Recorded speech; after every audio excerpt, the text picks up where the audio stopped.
더불어민주당 장경태 의원입니다. 추행은 없었습니다. 이 사건은 데이트 폭력 사건입니다. 남친이란 자의 폭언과 폭력에 동석자 모두 피해자이자 일부 왜곡 보도로 사안이 변질됐습니다. 무고와 데이트 폭력은 매우 중대한 범죄입니다.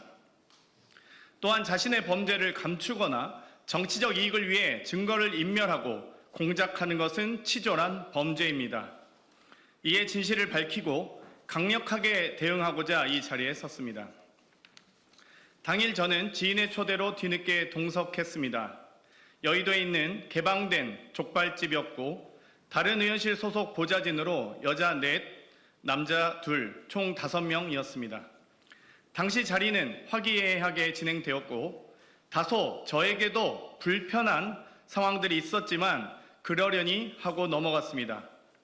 그러던 중 갑자기 한 남성이 나타나 큰 소리를 지르며 폭력을 행사하기 시작했고 그 자리를 떠났습니다.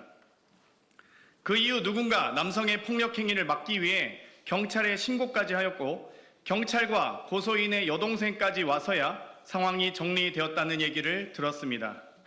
여성 동석자가 촬영한 영상을 확인하시면 될 것입니다. 또 그 당시 경찰 출동이 추행이었다면 저는 이미 무조건 조사를 받지 않았겠습니까? 전혀 그런 사실이 없습니다.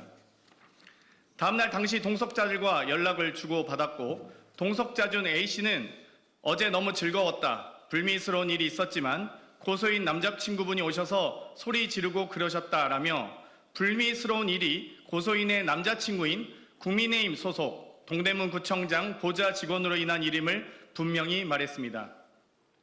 또 B씨도 같이 자리해 주셔서 감사했고 덕분에 더 즐거웠다. 다음에 또 보자는 대화를 나눴습니다. 위의 카톡 내용만 보더라도 당시 주변인들이 만류했다는 고소인의 주장은 전혀 다른 내용으로 사실이 아님을 명백히 알 수 있습니다. 고소인은 그 다음날 남자친구의 감금, 폭행 때문에 출근도 못했고 동료들은 고소인을 데이트 폭력 피해자로 걱정했다고 합니다. 실제로 데이트 폭력에 대해 신고는 할 건지, 진단서는 떼었는지, 집은 안전한지 등 취재에 걱정을 해주고 고소인도 일단 신고하겠다고까지 답변했다고 합니다. 이 정황들은 모두 추행과는 관계가 없으며 당시 실제 발생한 사건은 폭행, 도찰, 데이트 폭력이었다는 사실을 보여줍니다. 이후 남친의 제보로 TV조선의 취재가 시작되었고 오히려 고소인은 기자에게 몰래 찍힌 영상이다. 영상이 공개되면 고소하겠다라며 피해가 없었다는 취지로 말했습니다. 이는 고소장의 추행 주장과는 정면으로 배치됩니다. 그 이후 남자친구는 여성 비서관들에게까지 전화하며 위협을 가했다고 들었습니다. 오히려 이 사건의 본질은 고소인 남자친구의 데이트 폭력이자 동석한 여성 비서관에 대한 폭언과 위협, 몰래 촬영한 불법 영상입니다. 남자친구는 영상 촬영이 장난이었다고 했지만 누구의 동의도 없이 촬영된 그날의 영상도 데이트 폭력의 한 부분일 수 있습니다. 앞으로 무고 및 추가 영상이 있는지에 대하여 경찰 수사 과정에서 밝혀져야 할 것입니다. 다음 날에도 폭언 폭력으로 인한 무단 결근이 있었고 보좌진과의 대화에서도 남자친구의 데이트 폭력에 대한 걱정이 전부였고 심지어 정신적 치료까지 받는다는 얘기를 들었었습니다. 그럼에도 무려 1년이 넘은 지금 고소장이 제출되었고 그 의도와 동기를 의심할 수밖에 없습니다. 이에 고소인을 무고죄로 고소하여 그 의도와 동기를 밝히겠습니다.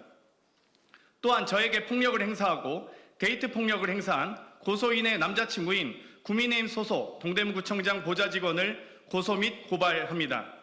동대문구청장은 지금이라도 제 식구 감싸기를 멈추고 해당 직원의 폭행, 불법 촬영, 데이트 폭력 등 모든 범죄 행위에 대해서 조사하고 감찰하십시오.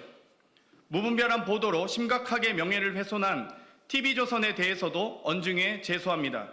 동일한 영상을 2차례 보도하면서 첫 보도에는 고소인이 제 어깨에 손을 올리는 장면을 모자이크로 숨겼고 다시 보도하면서 제 팔이 마치 고소인 쪽을 향한 것처럼 확대 왜곡했습니다.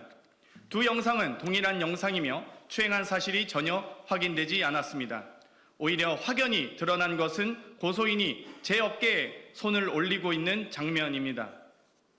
또 동일한 영상에 음성을 추가해 제대로 들리지도 않고 동작에도 맞지 않으며 고소인의 음성인지조차 확인되지 않은 소리를 악의적으로 편집하여 아니 왜 거기에 라고 단정하고 자막 처리했습니다. 이쯤 되면 이건 보도가 아니라 연출입니다.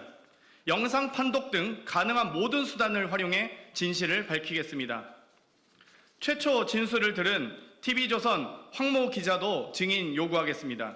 기자로서 양심이 있다면 당시 고소인과의 통화 녹취를 공개하시기 바랍니다. 또 취재 중 데이트 폭력을 충분히 인지했을 텐데 데스크에 보고는 했는지 어떤 경로로 묵살한 것인지 여부에 대해서도 밝혀주시기 바랍니다. 더불어 저로 인해 정신치료를 받은 것처럼 보도한 동아일보에 대해 엄중히 제소합니다. 해당 치료가 남친의 데이트 폭력으로 인한 것이었는지 진료 기록과 내용부터 경찰 출동 일지부터 확인하시기 바랍니다. 고소인의 허위 주장을 무분별하게 보도하거나 근거 없이 기자의 뇌피셜, 상상으로 보도한 부분에 대해서 엄중히 제소 등 가능한 모든 조치를 취하겠습니다. 지금까지 고소인의 입장에서만 보도하신 만큼 추행은 일절 없었고 데이트 폭력만 가득했던 대화를 지금까지 보도한 만큼 꼭 보도해 주시기 바랍니다. 한 사람의 인생과 삶과 명예를 무너뜨리는 것은 매우 중대한 범죄입니다. 이미 증거는 충분합니다. 저는 무고, 폭행, 데이트 폭력, 불법 촬영 등 모든 불법에 대하여 민형사상 책임을 끝까지 묻고 진실이 규명되도록 무관용의 원칙으로 가능한 모든 조치를 다하겠습니다. 혼신의 힘을 다해서 진실을 밝히겠습니다. 감사합니다.